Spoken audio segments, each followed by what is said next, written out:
The story of Konohagakure, the village hidden in the leaf. Konohagakure, also known as the village hidden in the leaf, is one of the 5 great shinobi nations in the Naruto series, existing in the Land of Fire.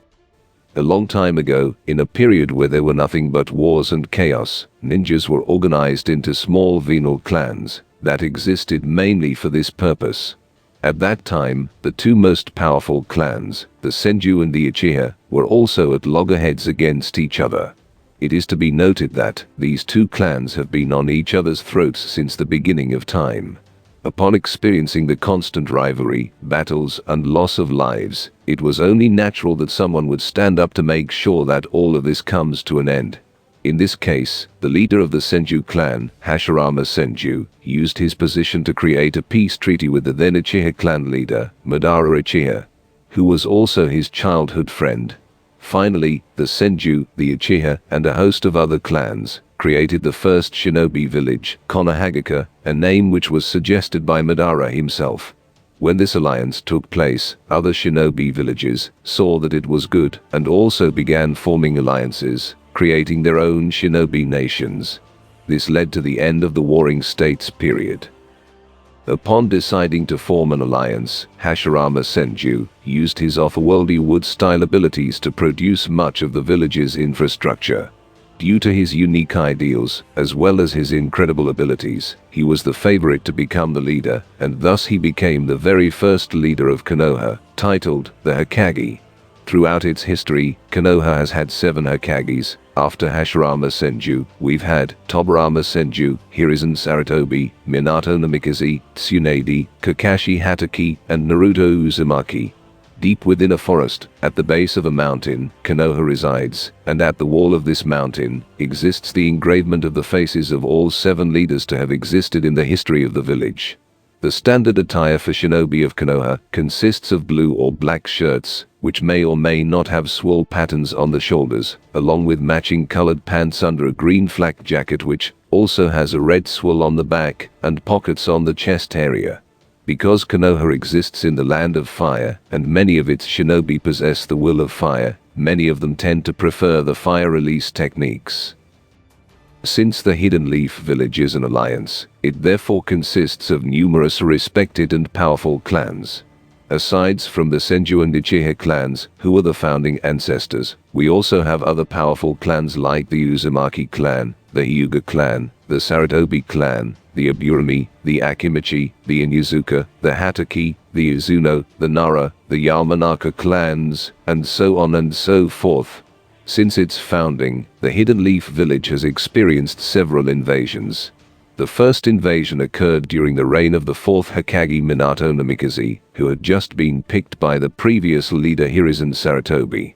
Soon after Minato took office, however, a masked man invaded the Hidden Leaf Village and managed to kidnap the then host of the Nine Tails, Kushina Uzumaki, extracted it from her body, and used it to attack the Hidden Leaf Village. Thankfully, Minato, being the leader of the village at the time, was quite powerful and was able to match and defeat the invader. Despite this, however, the Nine Tails proved more difficult to subdue, so Minato's only choice was to give his life and that of his wife Kushina to seal the Nine Tails into the body of his newly born child, Naruto Uzumaki. The invasion was so devastating that countless shinobi died in an attempt to defend the village. The invasion of the village will lead to the blame being casted on the new host of the Nine Tails, Naruto. And because of this, he was alienated for the majority of his childhood. After the invasion, Hiruzen Sarutobi will become Hokage again, and will manage to outlaw all mention of the Nine Tails, so that future generations would not hate Naruto as their predecessors did. Many years later, the village will be invaded again by Hiruzen's own student, Orochimaru, and although it wasn't as large scale as the Nine Tails invasion, it was still devastating. Luckily enough, Hiruzen, as well as the other powerful shinobi, managed to suppress the invasion in a short period of time. The village will experience a third invasion, which could be considered to have been bittersweet, many years later.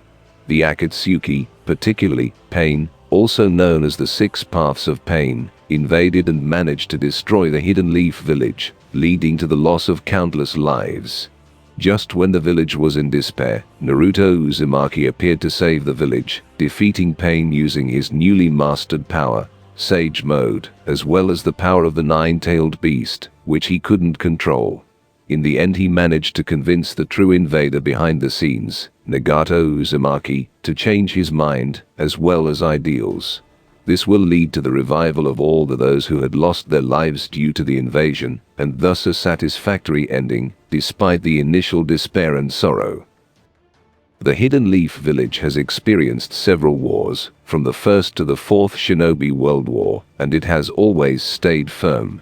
After the Fourth Shinobi World War, the most devastating in the history of the Shinobi World Wars, the leaders of the village, Naruto Uzumaki on the forefront and Sasuke Uchiha in the shadows, have been strong enough over the years to keep the village safe from destruction.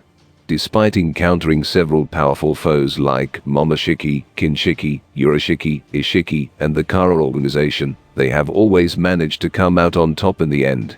With the protection of these two and other powerful shinobi as support, Konoha has continued to weather the storm, and should continue doing so for a long period of time. And this is the story of Konohagakure, the village hidden in the leaf. Make sure to leave your thoughts in the comments, and do not forget to subscribe and hit that notification bell for more awesome Naruto content. Thanks for watching, and see you next time.